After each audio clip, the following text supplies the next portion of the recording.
Hi, Charlene here from Radical Feng Shui with Charlene, and I'm going to be changing up what I'm talking about in the next little while to talk about the unseen world of energy.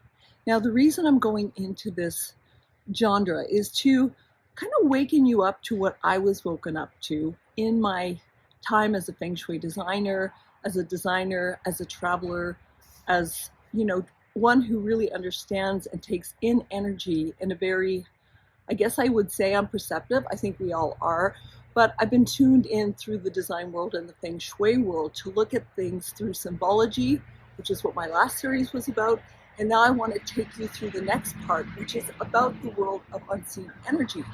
Now, I've called my channel Radical Feng Shui because I'm looking at things that are going beyond our perspectives. So traditional Feng Shui, which I talk about in terms of the compass school that I use mostly, as opposed to the three-door system, which I use as a checkpoint, it really begs us to look beyond what we know in our worlds. So as a human, I was born on an island that was full of water. It's also an island where there were a lot of mines, coal mines that went way out under the ocean. So I think in my 40s, I was actually spending a lot of time there because my mother was ill, and I would sit in between visits and think about the geomancy, the underground energy of the island I was born on.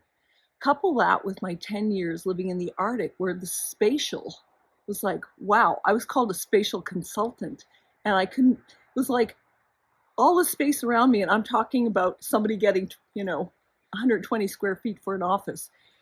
That I had to deal with and really understand more about how we see things, perspective.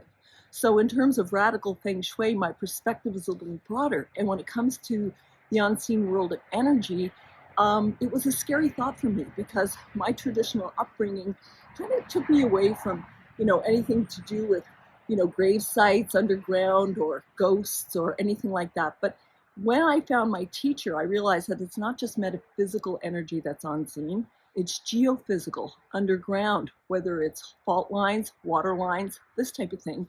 Metaphysical is what I just talked about, but also EMF radiation. There's a lot of things that affect us in our home and our lives that have to do with what we don't see.